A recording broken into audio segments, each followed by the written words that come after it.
السلام عليكم ورحمة الله تعالى وبركاته. نحمد الله العظيم ونصلي ونسلم على رسوله الكريم وعلى آله وصحبه وعلى شيخي وسندي وسيدي ومرشدي شهودي شافعي دام الله فيزانه لي خاصة ولجميع المسلمين أجمعين. أما بعد. அல்லாஹ்வின் மாபெரும் கருணை, அல்லாஹ் நம்மை எல்லாம் முஃமின்களாக முஸ்லிம்களாக படைத்து கண்மணி நாயகம் ரசூலுல்லாஹி ஸல்லல்லாஹு அலைஹி வஸல்லம் அவர்களின் அருள் நிறைந்த உம்மத்தில் ஒருவராக நம்மையும் தேர்வு செய்தான். அந்த அல்லாஹ்விற்கு எல்லா புகழும். அல்ஹம்துலில்லாஹ் அல்ஹம்துலில்லாஹ். நானும் ஒரு கிதாபில் இன்று நாம் பார்க்க இருக்கின்ற கிதாபினுடைய பெயர் அஸ்-ஸவாஜிர் அன் இக்திராஃபில் கபாயிர் என்கிற ஒரு அற்புதமான புத்தகம். கண்ணியத்திற்குரிய அல்லாஹ்வின் நல்லடியார்களே, இந்த புத்தகத்தினுடைய பெயரை பார்த்தாலே இதை நாம் படிக்க வேண்டும் என்கிற ஒரு ஆர்வம் ஏற்படும். இந்த கிதாபினுடைய அரபு பெயர் அஸ்-ஸவாஜிர் அன் இக்திராஃபில் கபாயிர். இதனுடைய பொருள் என்னவென்றால், ஸவாஜிர் என்றால் தடுக்கக்கூடியவை, அல் ஹாதிஸுல்லதி பைனஹு அல் ஹாதிஸுல்லதி யகிஃபு பைனஹு வ பைன அஅமாலி ஸய்யிஆ, அவனுக்கும் அந்த மனிதனுக்கும் அந்த தீய காரியத்திற்கும் இடையிலே நிற்கக்கூடிய திரை. அன் இக்திராஃபில் கபாயிர், பெரும்பாவங்களை இக்திராஃப்னா இக்தஸபுடைய மானா சம்பாதிப்பது, பெரும்பாவங்களை சம்பாதிப்பதை விட்டும் இந்த மனிதனை தடுக்கக்கூடியவைகள். அதாவது இந்த கிதாபை யாரெல்லாம் படிக்கிறாங்களோ எல்லா விதமான பாவங்களை விட்டும் இந்த கிதாப் அவர்களை தடுக்கும். அதாவது இந்த கிதாபு தடுக்கும்னா இந்த கிதாபிலே உள்ள ஆயாத்துகள் ஹதீசுகள் அந்த பாவம் செய்யும் பொழுது அந்த ஆயத்தும் ஹதீஸும் இவனுக்கு முன்னால் வந்து நிற்கும். ஆகையினால் அந்த பாவத்தை விட்டும் இவன் தூரமாக விடுவான். பாவம் செய்யாத வாழ்க்கை வேண்டுமா, அல்லாஹ்விற்கு துரோகம் செய்யாத, அல்லாஹ்விற்கு மாறு செய்யாத வாழ்க்கை வாழ வேண்டும் என்றால் அவன் இந்த கிதாபை யாவர் படித்தார்களோ நிச்சயம் பாவத்தை விட்டும் அவர்கள் தூரமாகி விடலாம். அப்பேற்பட்ட பொக்கிஷமான புத்தகம் தான் இந்த புத்தகம். இந்த கிதாபை இப்னு ஹஜருல் மக்கியில் ஹைதமி ரஹிமஹுல்லாஹ் அவர்கள் எழுதினார்கள். அவர்கள் ஹிஜ்ரி 909 பிறந்து 974 வரை இந்த உலகத்திலே வாழ்ந்து பல கிதாபுகளை எழுதினார்கள். அதிலே மிக முக்கியமான புத்தகம் தான் இந்த புத்தகம். இந்த புத்தகத்திலே மொத்தம் 534 பக்கங்கள் இருக்கின்றது. இந்த கிதாபிலே இமாம் அவர்கள் எத்தனை பாவங்களை பற்றி தெரியுமா சொல்லி இருப்பார்கள்.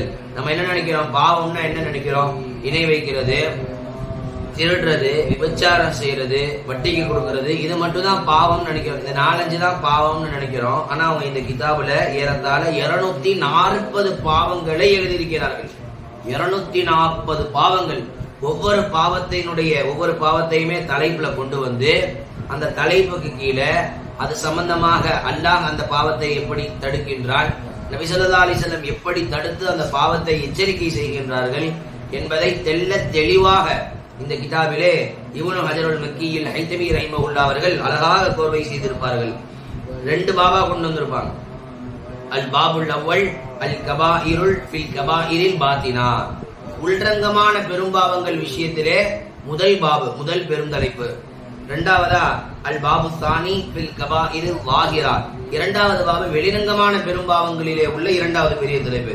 இந்த 2 பெரிய தலைப்புக்கு கீழே அந்த ஃபர்ஸ்ட் பெரிய தலைப்பு சொன்னல, உள்ரங்கமான உள்ளம் ரீதியான கல்பு ரீதியான உள்ளம் ரீதியான பெரும்பாவங்கள் அப்படின்ற அந்த பெரிய தலைப்புக்கு கீழே 66 பாவங்கள் உள்ளம் ரீதியான. அதுல என்ன கொண்டு வராங்க, அஷ்ஷிருக்குல் அக்பர் பெரிய ஷிர்கு, அஷ்ஷிருக்குல் அஸ்கர் சிறிய ஷிர்கு, கலபு கோபப்படுறது, கிபர் பெருமை அடிக்கிறது, ரிஷ் ஏமாத்துறது, நிஃபாக் நயவஞ்சகத்தனத்தோட இருக்கிறது, பகியுன் வரம்பு மீறுவது, அல் ஹவுலு ஃபீமா லா யானி தனக்கு தேவையில்லாத விஷயத்துல மூக்க உள்ள நுழைக்கிறது, ஹவுஃபுல் ஃபக்ர் ஏழ்மையை கண்டு பயப்படுவது, அந்நதுரு இலல் அக்னியா வ தஅலீமுஹும் லிகினாஹும் பணக்காரர்களை பார்த்து அவர்களுடைய பணத்திற்காக அவர்களுக்கு மரியாதை கொடுப்பது, அல் இஷ்திகாலு பி உயூனில் ஹல்கி அன் உயூபின் நஃப்ஸ் தன் குறையை பார்க்காமல் படைப்புகளுடைய குறையை பார்ப்பதிலே கவனம் செலுத்துவது, நிஸ்யானு நிஅமத் அல்லாஹ் கொடுத்த அருட்கொடைகளை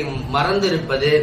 அடுத்ததா முஹப்பது ஐயுஹ்மத பிமா யஃஅலுஹு மினத் தாஅத் இவன் செய்யக்கூடிய நற்காரியங்களுக்கு புகழை விரும்புவது, அதமுல் அமல் பில் இல்ம், இல்மு இருக்க அமல் செய்யாமல் இருப்பது.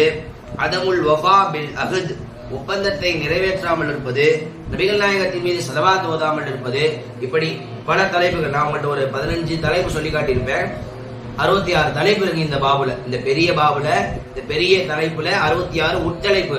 ஒவ்வொரு உட்தலைப்புக்கு கீழேயும் குர்ஆன், ஹதீஸ், ஆயத்து, ஹதீஸ், நாம் கேள்விப்படாத பல ஆயத்து, பல ஹதீஸ்களை கொண்டு வந்து அழகான முறையில தொகுத்திருப்பாங்க. இரண்டாவது பெரிய தலைப்பு என்ன சொன்னோம்? பில் கபாயிரி லாஹிரா, வெளிரங்கமான பாவங்கள்.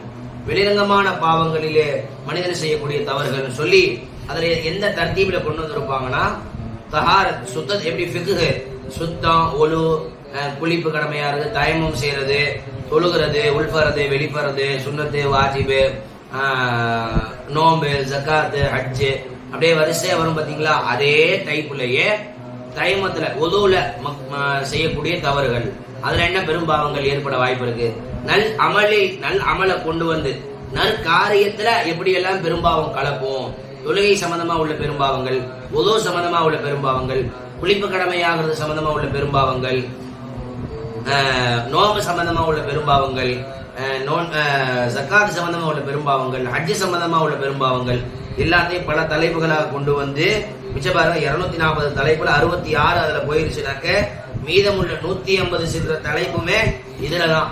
அதுல அவங்க வந்து தொழுகையை பத்தி, ஜனாசாவை பத்தி, ஜமாத்தா தொழுகிறதனுடைய சிறப்பு, அதை விடுறதனுடைய, அதை விடுவது எவ்வளவு பெரிய பெரும்பாவம், ஒரு மனிதன் எதையெல்லாம் அணிந்து கொள்ளலாம், நோம்பு, ஜகாத், இஅ்திகாஃப், ஹஜ்ஜு, உல்ஹியா, அகீகா, வியாபாரம், இது எல்லாத்துலயும் எப்படியெல்லாம் பெரும்பாவம் ஏற்படுன்றதை பத்தி தெளிவா எழுதியிருப்பாங்க. அதுல இவங்க இந்த உதுவினுடைய பாடத்துல, நம்ம எல்லாம் உதுவினுடைய ஃபர்து நமக்கு தெரியும். முகத்தை ஃபுல்லா கழுவுறது, 2 கையையும் முழங்கை வரை கழுவுறது, தலையில 4 ஒரு பங்கு மசகு செய்யறது, 2 காலையும் கழுவுறது, இதுவெல்லாம் நமக்கு நல்லா தெரியும். இதுல யாரு உதுவினுடைய சுண்ணத்தை விடுறாங்களோ அது எவ்வளவு பெரிய பாவம். கை ஒவ்வொரு கையையும் 3 தடவை கழுவி அந்த கையை கோதி கழுவுறது பெருமானாருடைய சுண்ணத். 2 கையையும் கோதி கழுவுறது, கைக்கு விரலுக்கு இடையில இப்படி விட்டு கோதி கழுவுறது சுண்ணத்தை ரசூல். இதை இன்னைக்கு யாரும் பண்றது இல்ல, சுண்ணத்து தானேன்னு விட்டுறாங்க. ஆனா இதை விடுறது எவ்வளவு பெரிய பெரும்பாவம்ன்றத ஹதீஸ் மூலமாக இமாம் அவர்கள் தெரிவிக்கின்றார்கள். சொல்றாங்க, மல்லம் யுஹல்லில் அஸாபிஅஹு பில்மா, எவன் தன்னுடைய கைகளை தண்ணியால் கோரி கழுவவில்லையோ, எவன் கைய தண்ணியால கோரி கழுவலையோ, ஹல்லல்லாஹு பின்னாரி யௌமல் கியாமா, நாளை மறுமையில் கியாமத்து நாளில் நெருப்பை கொண்டு, நரக நெருப்பை கொண்டு அவன் கையை அல்லாஹ் கோதி கழுவ செய்து விடுவான். அல்லாஹ் அக்பர். பாருங்க, நம்ம எத்தனை பேர் கையை கோதி கழுவுறோம்? கையை சும்மா அப்படி கழுவிட்டு வந்துடுறோம். ஆனா கையை கோதி கழுவுறது சுன்னத்தே ரசூல். அதை விடுவது எவ்வளவு பெரிய பாவம்னு எழுதுறாங்க. அதே மாதிரி இது உதுவினுடைய விஷயத்துல வரக்கூடிய ஒரு செய்தியை சொன்னேன். அதே மாதிரி குளிப்பு கடமையாகிறது, அசால்ட்டா குளிப்பு கடமையான அசால்ட்டா குளிச்சுட்டு வந்துடுறாங்க. இன்னும் பல பேருக்கு குளிப்பு கடமைனா என்ன, அதனுடைய மசாயில் என்ன, அதனுடைய சட்டத்திட்டங்கள் என்ன அப்படின்றது தெரியாம இருக்கு. குளிப்பினுடைய ஃபர்துகள் நமக்கு தெரியும். வாய்ப்பு குளிக்கிறது, நாசிக்கு நீர் செலுத்துறது, உடலில் ஒரு இடம் கூட நடையாமல் இருக்கக்கூடாது, அந்த அளவுக்கு பரிபூர்ணமா குளிக்கிறது எழுதுறாங்க அபூதாவுதுல. இப்ப மேல சொன்ன ஹதீஸ் தபரானில் எல்லாருமே இந்த கிதாபினுடைய ஸ்பெஷலே என்னன்னா, ஒவ்வொன்றையுமே குர்ஆன் ஹதீஸ் ரீதியாக இது எவ்வளவு பெரிய பாவம்ன்றத கொண்டு வருவாங்க. நான் மேல சொன்ன ஹதீஸ் தபரானில வருது. இப்ப நான் சொல்ல போற ஹதீஸ் அபூதாவுதுல வருது. குளிப்பு கடமை சம்பந்தமா பெருமானார் ஸல்லல்லாஹு அலைஹி வஸல்லம் சொல்லக்கூடிய அந்த ஹதீஸை சொல்றாங்க. மன் தரக மௌதிய ஷஅரத மின் ஜஸதிஹி ஃபீ ஜனாபத்தின் லம் யக்ஸில்ஹா, எவன் தன்னுடைய குளிப்பு கடமையாகும் அந்த சமயத்திலே தன் உடலில் இருந்து ஒரு முடியை கழுவாமல் விட்டு விடுவானோ, ஒரே ஒரு முடி, ஏதோ ஒரு முடி, உடல் ஏதோ ஒரு முடியை கழுவாம விட்டு விட்டால் ஃபஅல பிஹா கதா வ கதா ஃபின்னார், அவனை நரகத்திலே அல்லாஹ் அப்படி இப்படி போட்டு தண்டிப்பான். எப்படின்றது பெருமானார் சொல்லல, எப்படி இப்படி போட்டு தண்டிப்பான்றது சொல்லல. சில நேரங்கள்ல நம்ம உன்னை அப்படி பண்ணிட வேண்டாம்னு சொல்லுவோம்ல, உன்னை அந்த மாதிரி பண்ணிட வேண்டாம், எந்த மாதிரின்னு சொல்ல மாட்டாங்க. அந்த மாதிரி அப்படின்னாக்க ஏதோ கடுமையான முறைன்னு தான் அதுக்கு பொருள். அப்ப பெருமானார் என்ன சொல்றாங்க, அல்லாஹ் அவனை அந்த மாதிரி இந்த மாதிரி கடுமையான முறையில தண்டிப்பான் அப்படின்னு சொல்லி பெருமானார் சொல்லக்கூடிய ஹதீஸ் அபூதாவுதுல வருது. இந்த கிதாபுல அந்த தலைப்புக்கு கீழே இமாம் கொண்டு வராங்க இந்த ஹதீஸ. அதே மாதிரி முஸ்னத் அஹ்மதுல வரக்கூடிய ஹதீஸையும் இந்த தலைப்புக்கு கீழே கொண்டு வராங்க. பெருமானார் சொன்னாங்க, யா ஆயிஷா இன்ன அலா குல்லி ஷஅரத்தின் ஜனாபத், நிச்சயமாக ஒவ்வொரு முடியிற்கும் ஜனாபத் இருக்கின்றது, குளிப்பு கடமை இருக்கின்றது, ஒவ்வொரு முடியையும் குளிக்க வைக்க வேண்டும் அப்படின்னு பெருமானார் ஸல்லல்லாஹு அலைஹி வஸல்லம் சொல்லக்கூடிய அந்த ஹதீஸை அந்த தலைப்பு கீழே கொண்டு வராங்க. அதே மாதிரி அணிகலன்கள், எதையெல்லாம் ஒரு ஆண் அணிந்து கொள்ளலாம், இதையெல்லாம் அணியக்கூடாது அப்படின்ற தலைப்புல நம்ம எல்லாருக்கும் தெரியும். வெள்ளி மோதிரம் மட்டும்தான் அணிய அனுமதி, வெள்ளி செயின் போட கூட அனுமதி இல்லை. ஆனா நீ பல பேரு வெள்ளி செயினை ஏதோ காரணம் சொல்லி போட்டுக்கிறாங்க, உடல் குளிர்ச்சி. ஆனா அதுக்கு மார்க்கத்துல கடுகளவு அனுமதி கூட கிடையாது. வெள்ளி மோதிரத்தை தவிர வேறு எதற்கும் அனுமதி, வெள்ளி வாட்ச், வெள்ளி பிரேஸ்லெட், வெள்ளி செயின் எதுக்குமே அனுமதி இல்லை. வெள்ளி மோதிரத்துக்கு மட்டும்தான் அனுமதி. மற்ற வெள்ளியில் உள்ள மற்ற ஆபரணங்களுக்கோ, அதாவது செயினுக்கோ பிரேஸ்லெட்டுக்கோ தங்கத்திலேயோ எதுக்குமே அனுமதி இல்லை. அது எவ்வளவு பெரிய பாவம் அதை போடுறது. ஹதீஸ்ல கொண்டு வராங்க, தபரானில வருது. இப்ப நான் சொல்ற ஹதீஸ், மன் மாத மின் உம்மதி வஹுவ யதஹல்லி பிஸ்ஸஹப் ஹர்ரமல்லாஹு அலைஹி லுப்ஸஹு பில் ஜன்னah. யார் என்னுடைய உம்மத்தில் தங்கத்தை அணிந்திருக்கும் நிலையில் மரணித்து விடுவாரோ அல்லாஹ் நாளை மறுமையில் சொர்க்கத்தின் ஆடையை அவருக்கு அணிய வைக்க மாட்டான். சொர்க்க ஆடையை கொடுக்க மாட்டானா, அவனுக்கு சொர்க்கத்தை கொடுக்க மாட்டான்னு அர்த்தம். பாத்தீங்களா, சாதாரண பாவம் இன்னைக்கு எல்லாருமே செய்யறாங்க. பிள்ளைக்கு ஆசைக்குன்னு வாங்கி போட்டு விட்டுறாங்க, பெற்றோர்களே போட்டு விடுறாங்க. இது எவ்வளவு பெரிய பாவம்னு பாருங்க. அதே மாதிரி இந்த தலைப்புக்கு இன்னொரு ஹதீஸை கொண்டு வராங்க. ஒரு சாபி தங்க மோதிரத்தை போட்டுக்கிட்டு ரசூலுல்லாஹ்வுடைய சபைக்கு வந்தாங்க. ரசூலுல்லாஹ் சொன்னாங்க, இன்னக ஜிதனி வஃபி யதிக ஜம்ரத்தும் மினன் நார். நிச்சயமாக நரகத்தின் நெருப்பு கங்கு உங்கள் கையில் இருக்கும் நிலையில் நீங்கள் இடத்திலே வந்திருக்கின்றீர்கள் அப்படின்னு பெருமானார் எச்சரிச்சாங்க. உடனே அந்த சாபி கையில உள்ள அந்த மோதிரத்தை தூக்கி வீசி எறிஞ்சிட்டாங்க. ரசூலுல்லாஹ் சொல்லிட்டு போயிட்டாங்க, மற்ற சஹாபாக்கள் ஏன் அதை தூக்கி போட்டீங்க? பெண்களுக்கு அனுமதி தானே, பெண்களுக்கு போய் உங்க வீட்டுல உள்ள உங்க மனைவி பிள்ளைகளுக்கு கொடுக்கலாமே, ஏன் அதை தூக்கி போட்டுட்டீங்கன்னு கேட்டதுக்கு அந்த சாபி சொன்ன அந்த வார்த்தை, உங்கள் கண்மணி நாயகத்தின் திருவாயிலிருந்து திருநாவிலிருந்து அந்த மோதிரத்தை, குறிப்பாக அந்த மோதிரத்தை, என் கையில் இருக்கும் அந்த மோதிரத்தை நெருப்பு கங்கு என்று சொல்லிவிட்டார்கள். நான் என் வீட்டிற்கு எப்படி நரகத்தினுடைய நெருப்பு கங்கை எடுத்து செல்வது அப்படின்னு சொல்லி, அது எனக்கு தேவையே இல்லை அந்த மோதிரம், எவ்வளவு காசா இருந்தாலும் பரவாயில்லன்ட்டாங்க. இன்னைக்கு நாம சொன்னோம்னா என்ன பண்ணுவாங்க, அப்படியே எதிர்த்து, சரி எதிர்த்து, சரி இன்ஷா அல்லாஹ் அப்படின்னு போயிடுவாங்க. அந்த தங்க மோதிரத்தை அவங்க கையிலேயே விட்டுக்குவாங்க. சஹாபாக்கள் அல்லாஹ் ரசூலுக்கு எந்த அளவு கட்டுப்பட்டார்கள் என்பதை நம்மால் சிந்தித்து கூட பார்க்க முடியாத அளவிற்கு அவர்களுடைய அந்த அல்லாஹ் ரசூலுக்கு கட்டுப்படும் விதம் அமைந்திருந்தது. அதே மாதிரி இது ஒரு தலைப்பா. அதே மாதிரி தனித்து பயணம் செய்வது எவ்வளவு பெரிய பாவம். பயணம் செய்யும் போது தனியா செய்யறது மார்க்கத்துல ஒரு வெறுக்கத்தக்க காரியம். அது எவ்வளவு பெரிய பாவம்னு சொல்லி இன்னைக்கு எத்தனை பேர் தனியா டிராவல் பண்றாங்க, டிராவல் அது எத்தனை பேர் இன்னைக்கு தனியா பண்றாங்க. ஆனா எதுல பரக்கத்து இருக்குன்னா சேர்ந்து போறது. ஒரு ஆளைனாச்சும் கூட்டுக்கணும், ரெண்டு பேரை கூட்டுக்கணும், இல்ல ஒரு ஆளை கூட்டுக்கணும். அதுல ஒரு பரக்காத்து இருக்கு. இதுதான் ஜமா ஒன்றுபட்ட கூட்டத்தின் மீது அல்லாஹ்வுடைய உதவி இருக்கின்றதுன்னு ஹதீஸ்ல வருது. அப்ப தனித்து பயணம் செய்வதுல பாவம் என்ன அதுல கலப்புன்னு சொல்லி ஹதீஸ்ல கொண்டு வராங்க. இது புகாரில வருது. லவ் அன்னன்னாஸ யஅலமூன மா ஃபில் வஹததி.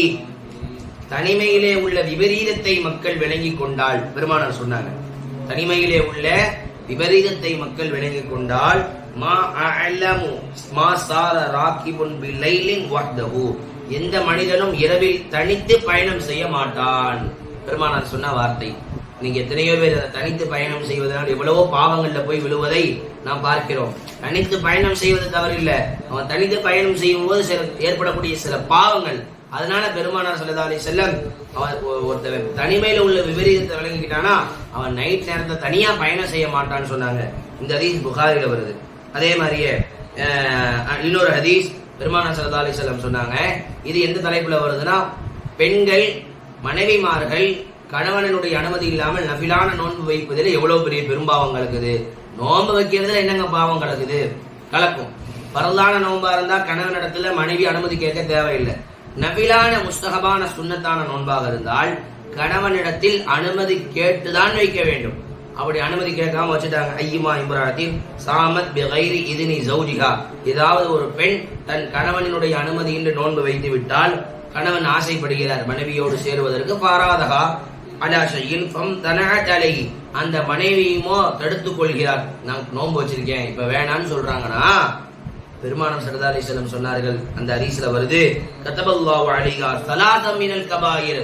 அல்லாஹ் அந்த பெண்ணின் மீது 3 பெரும்பாவங்கள் செய்ததாக எழுதி விடுகின்றான் அப்படின்னு சொல்லி பெருமானார் சொல்றாங்க. இப்படி பல விஷயங்கள் நம்ம எல்லாம் இந்த கிதாபை வச்சு கணக்கு போட்டோம்னு சொன்னா, நம்ம வாழக்கூடிய நாட்களில் ஒவ்வொரு நாட்களிலும் ஒவ்வொரு நாளிலும் நூற்றுக்கணக்கான பாவங்களை செய்கிறோம்.